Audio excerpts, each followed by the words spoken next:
Well, guys, we're here. We are halfway through the year already. June is here. I can't believe it. It feels like 2025 just started yesterday. So, you guys know what time it is when I talk about that. A new month has come, an old one has passed. It's time for me to talk about what I read during the month of May. So, let's get to it, shall we? Hello, everyone. Britton here, also known as Some Okie Dude, and I'm back with another What I Read during the month of May. These are books that I completed during the month of May. These are books that I was reading during the month, and books that I managed to,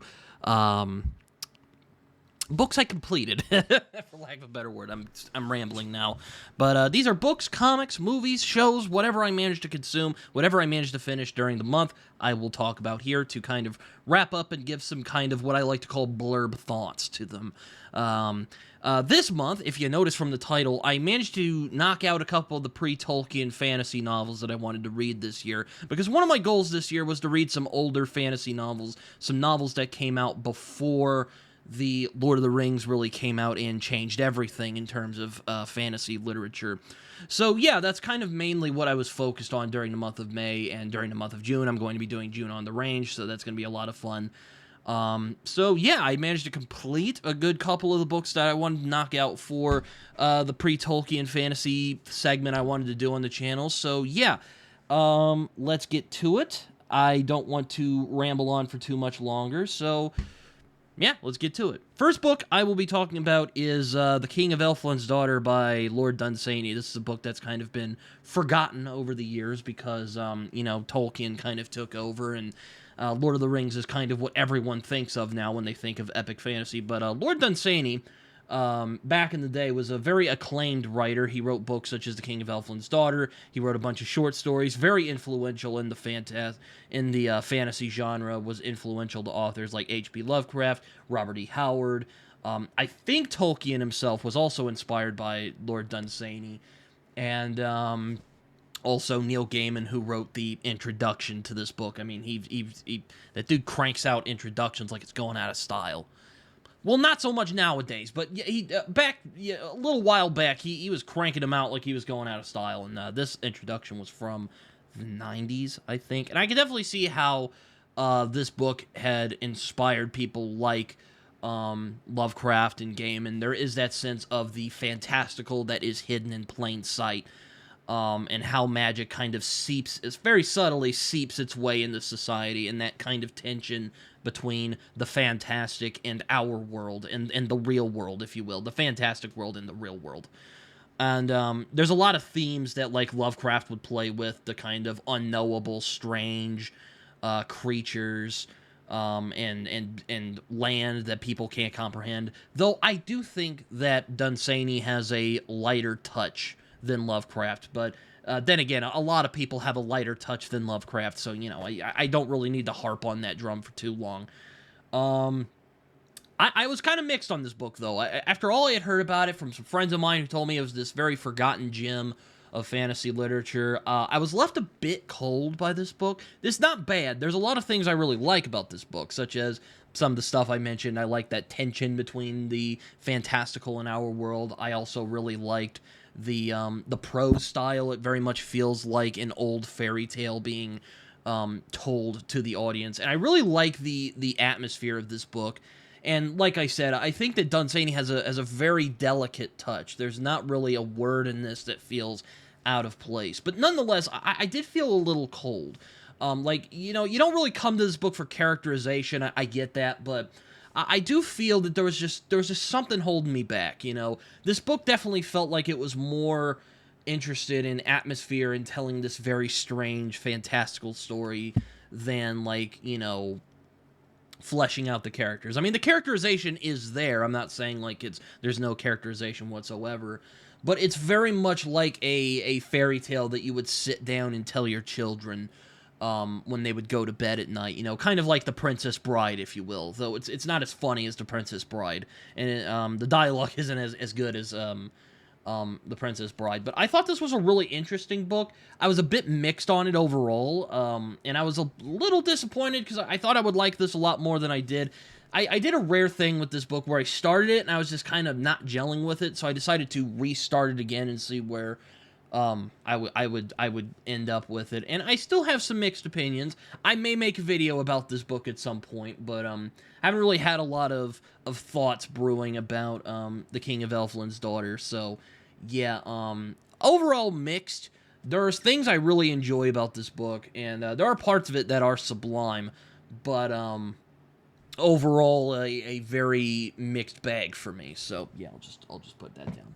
Next book, though, I had a much better experience with, and my next pre-Tolkien book is Blood in the Mist by Hope Merleese, another one that Neil Gaiman really liked and wrote a foreword for, though this one does not have a foreword from him. The introduction is by Catherine Arden. I don't believe I've ever heard of her, but she wrote an introduction to this book, so I think she's written some I think she's written some stuff. Anyway, I remember being very surprised by this book. I really liked this book a lot. I like this book a lot more than The King of Elfland's Daughter, I'll put it that way. Characterization was a lot stronger. I really liked the voice in this novel. Like, if you're a fan of Jonathan Strange and Mr. Norrell, like I am, and are kind of feeling the hangover from that book, I would highly recommend picking up Blood in the Mist. Maybe not this copy, because the copy I got has a really weird printing error that really discombobulated me during my reading of this book, so maybe don't pick this exact copy up. But I quite enjoyed this book a lot more than King of Elfland's Daughter. I thought the characterization was a lot stronger. The storytelling was a lot stronger. I really liked the wry... Again, kind of like Jonathan Strange and Mr. Norrell. Sadly, there are no gentleman magicians, so don't go in expecting Jonathan Strange, proto-Jonathan Strange and Mr. Norrell. But it is kind of like that in terms of that.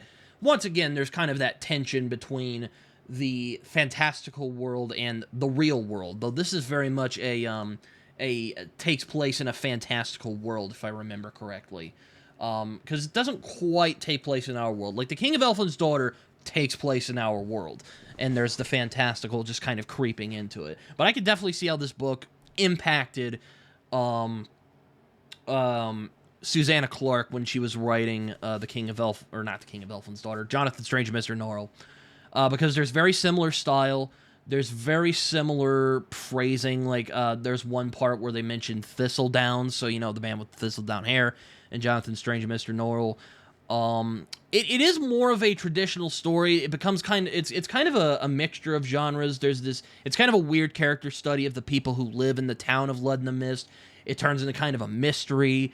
It's also kind of a legal thriller at times, but the tone in this book is very consistent, and it's that tone, that very delightful, wry tone that keeps it together, that doesn't just feel like it's going off in the different directions without anything really coming together. And there were some passages in this book that really caught me off guard, that really surprised me with its emotional depth, if you will. I was very surprised by this book in general. I mean, I had hoped I'd like it, because I know a lot of people were like, Britton, I think you'll like it because you really like Jonathan Strange and Mr. Norrell, and they were right. I ended up really liking Hope Merleese's Blood in the Mist. But there were just some parts of it that really surprised me with the depthness of the emotional core that it really got to, particularly the friendship between Nathaniel and Ambrose that really grows throughout this story, and as he kind of becomes more obsessed with figuring out what's going on with the so-called fairy fruit. My friend Robin from Only the Best Fantasy Novels, this is, as a matter of fact, his favorite fantasy novel of all time. So I'm actually hoping to have him on the channel at some point and talk about Blood in the Mist. Maybe I'll get somebody else. I'm thinking maybe grab Raph again, because I know Raph really likes Blood in the Mist. But I'm not entirely sure yet. But I definitely will be grabbing Robin to talk about Blood in the Mist, because he really likes Blood in the Mist. But I would say, if you're a fan of Jonathan Strange and Mr. Norrell, don't go in expecting a proto-Jonathan Strange and Mr. Norrell. But if you want that itch scratched, if you will, if you want that kind of itch, you know, if you want that feeling that Jonathan Strange and Mr. Norrell gave you, I would highly recommend picking up Blood in the Mist. Or even if you like the Shire bits in Lord of the Rings, this book is basically like if a novel just took place in the Shire. Like, that's really the best I would describe it. Like I said, there was a weird printing error that kind of discombobulated me, unless the fairies decided to try and just screw with me, which is also very likely. That's also a very likely explanation of what happened. But yeah, give this book a crack. I think it's very much well worth the time, and I really like Blood in the Mist. I think Blood in the Mist is it was really good. It was one of the really good pre-Tolkien fantasy novels that have been written, and it has definitely been unjustly forgotten. I do agree with Neil Gaiman when he says this is probably the most unjustly forgotten fantasy novel of the 20th century, and disagree, I do not. I do think that Blood in the Mist is a hidden gem, and I would recommend you guys pick it up. It's a really good book. I really enjoyed it a lot. Could it go on one of my favorites of the year? I'm not entirely sure about that yet. It might definitely go on the honorable mentions this year, but, you know, we'll see. We'll see what happens. But Blood in the Mist, I had a lot of fun reading Blood in the Mist, and hopefully you guys will too. Pick this book up. More people need to read it. As for comics, I didn't really read a lot. I did, most of my time was spent with one, and that is the Jeff Lemire Animal Man run from the New 52. This is my year of Lemire read I had during the month of May, and it took a minute for me to read all of it, but I ended up picking it up, and I really liked it. I thought it was really neat. Now, Animal Man is one of those kind of obscure DC characters who really was given new life when the British invasion happened. If you don't know, the British invasion is when guys like Alan Moore, Neil Gaiman, Grant Morrison, Garth Ennis, Warren Ellis, a lot of those guys really came to the States, and basically DC Comics chucked some money at him and was like, "Hey, come over here, you know, come here, come hither. We'll give you some stuff to do if we're liking what you're doing out there in the UK. Come over here and draw and write some of our stuff." And Grant Morrison did a particularly famous run on Animal Man. It's the one that everyone remembers, and Jeff Lemire decided, I'm going to do Animal Man because I really like Vertigo.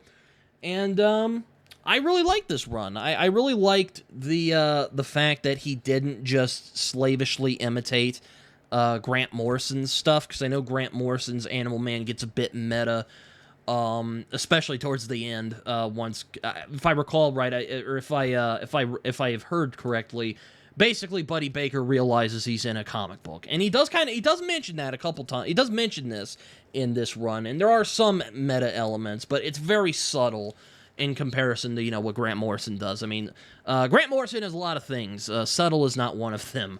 But I really like that Jeff Lemire really decided to do his own thing with this book. It felt more like. I mean, it's not as good as this particular one, but it did remind me of Alan Moore's Swamp Thing run, particularly with the body horror elements that really kind of turns into this sort of dark fantasy epic as the book goes along.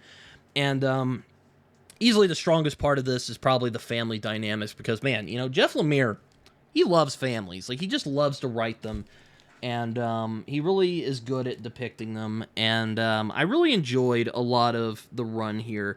There are some moments that were weaker than others. I wasn't a big fan of the Rot World arc. I remember it because he and Scott Snyder did Animal Man and Swamp Thing, respectively, and we're doing this thing called Rot World, which was it was fine. Like, I think Jeff Lemire's Rot World arc was a lot stronger than Scott Snyder's version. I hate to say it because I love them both, but I felt that Jeff Lemire's was a lot better. I thought the pacing was a lot better. I thought that it was better done, but generally I thought it was kind of messy. But the rest of the run is really, really strong, especially once some really bad things happen to Buddy Baker's family.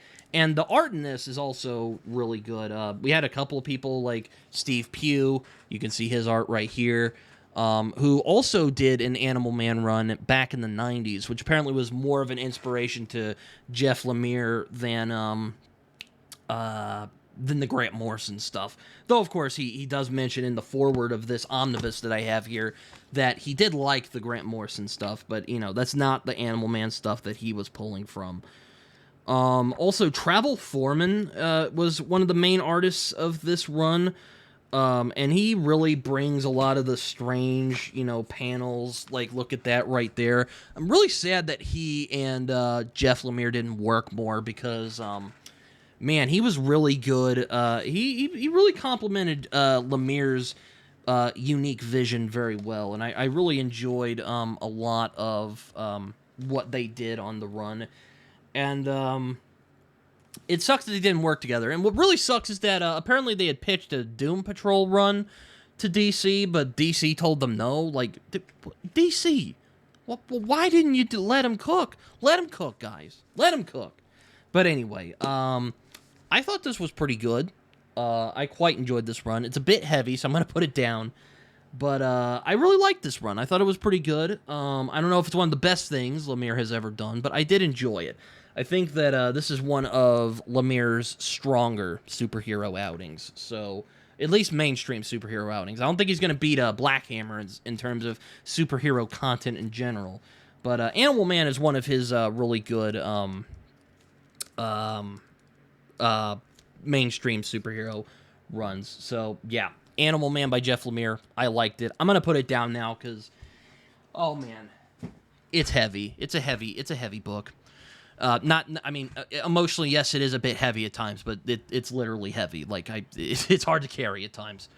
So, yeah. Moving on to movies and shows I watched during the month of May. Movie I watched, Mission Impossible, The Final Reckoning. I went with my dad to see it, and I don't really know what to say that hasn't already been said about this franchise. I mean, it's surprisingly one of the most consistently good franchise action films that have been put out into the world. And I mean, Tom Cruise, man, say whatever you will about him. Yes, he is kind of, I don't think he's mentally stable sometimes, but I do have questions about his mental stability. I'll put it that way. I don't want to speculate about his mental state, but dude has the work ethic of a freaking plow horse. I mean, my God, that man does some of the craziest shit you will ever see in anything. I mean, that guy really pushes himself to the limit. But this one, I think, is one of the lesser Mission Impossible films. Also, the theater experience wasn't very good. The air conditioning was out, and the projector was screwing up. But aside from that, I thought it was a solid movie. There's some solid emotional moments, and it's a pretty solid, overall, very solid film. Some really strong performances, particularly from Simon Pegg. I mean, Simon Pegg's always a blast. He's always a joy to watch. Some emotional moments that are pretty well done for the most part, and there's just, and there's some callbacks to some of the older films that I thought were really well done. But it had a thing in the film that I really don't generally like, which is kind of the twist on top of the twist. I generally don't like those where it's like, oh no, shit's happening, and then it like flashes back to, oh, he actually planned it the whole time, so, there you go. So keep up twist. I don't really like those very much. But aside from that, I thought was a solid movie. I still think that 4 is my favorite because, I just liked a lot of the characters in that movie. Really sucks they didn't get Jeremy Renner back. I know he was probably still recuperating from the snowplow accident he was having when they made the movie, but sucks they didn't bring him back because, man, he was a good character. I really enjoyed him in the Mission Impossible films. And I quite liked the crew they got for this movie. I mean, I kind of summed up my thoughts as through Xenu, all things are possible, because there's some stuff in this movie that are just ridiculous. That really stretched my suspension of disbelief a little bit, but what are you gonna do? Solid movie. Mission Impossible is, again, one of the most consistently good franchises out there, and I thought it ended on a pretty good note. I mean, it could have been a lot better. I mean, I don't think it'll reach the heights of like Ghost Protocol and Fallout, but overall, very solid movie and some absolutely mind-boggling stunt work from Tom Cruise. So, yeah, there you go. If you like that, I mean, go nuts. It's a solid movie. The last thing I watched was, well, I'm going to have to prepare myself for this one, so take a drink here. All right, guys. I don't want you freaking out. I want you to listen. I want you to, before you guys start hyping in the comments, just calm down a minute. Wait a second. Take a breather. Okay? Are we good? Okay. So I watched the One Piece live action adaptation. Okay, hold on. Before you start freaking out and asking what I thought about it, I had a friend of mine who's a big One Piece fan who was like, Britton, you should watch One Piece. And I'm like, no, it seems kind of like it has a lot of those, silly anime-isms that I don't like. And he's like, well, what about the live action? Let's just watch the first episode and, we'll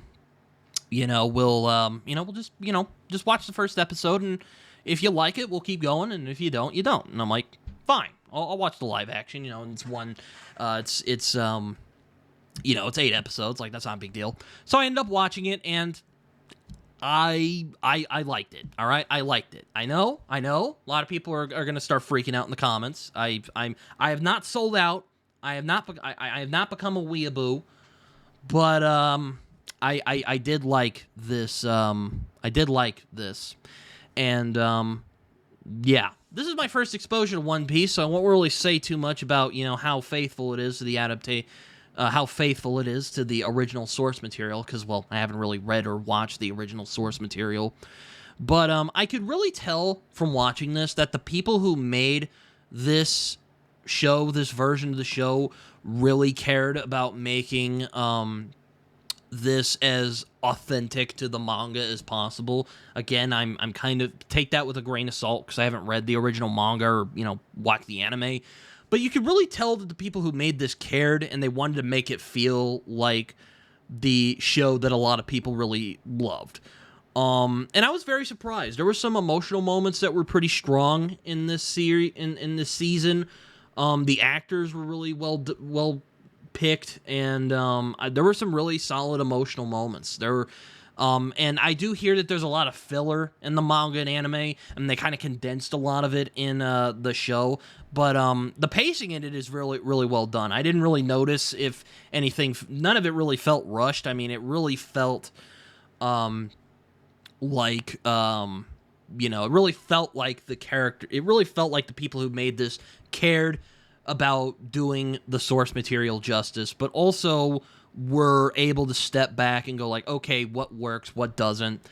And it was very solid. It was very well done. I really liked it a lot. There are some really good actors in it. Greg Fairbrass was in it, who I know from, that brought some nostalgia back to me, because I was a big fan of Call of Duty growing up. And if you guys know, if you are Call of Duty fans, Craig Fairbrass played Gaz in the first Modern Warfare, and then he played Ghost in the second one. He was the first Ghost actor. He plays the chef pirate guy who is the mentor for the chef character who Luffy ends up taking on as a part of his crew.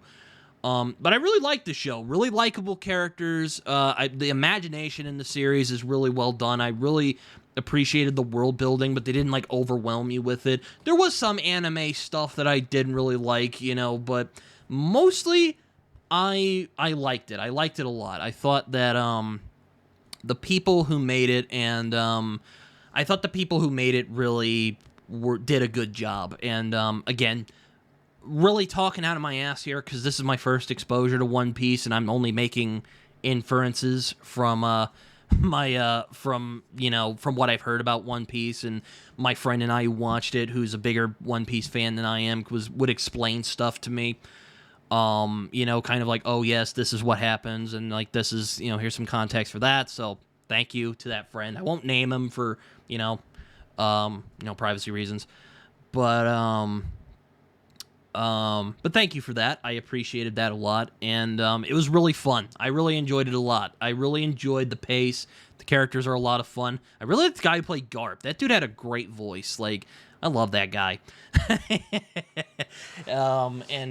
So yeah, I guess. Well, I said I wasn't a weeaboo earlier, but I guess I am a weeaboo now because I liked the live action One Piece. So there you go. So yeah, strong acting, strong pacing. Really felt like the people who made this show really cared about doing it well, and the people who were involved in it. There's clearly a lot of passion that was put into it, and passion will win you over, and it won me over particularly.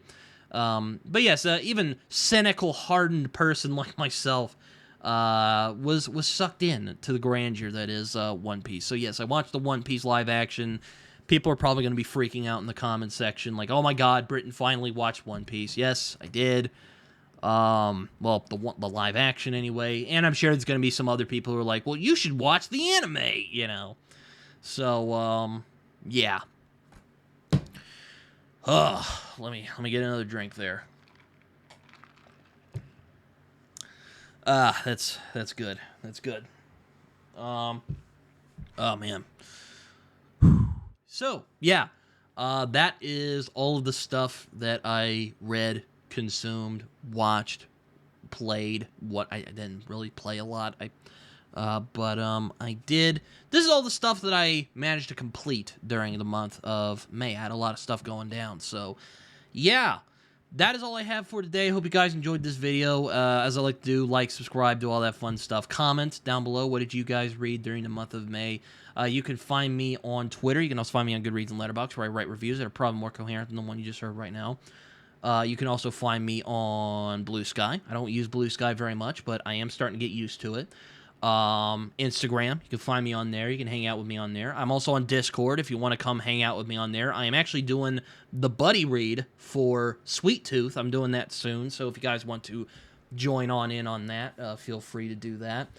Like I said, like, subscribe, do all that stuff. As my buddy John Minton likes to say, it feels good when you do it. So yeah, you feel a little something when you press that like and subscribe button. But anyway, thank you guys for watching this video.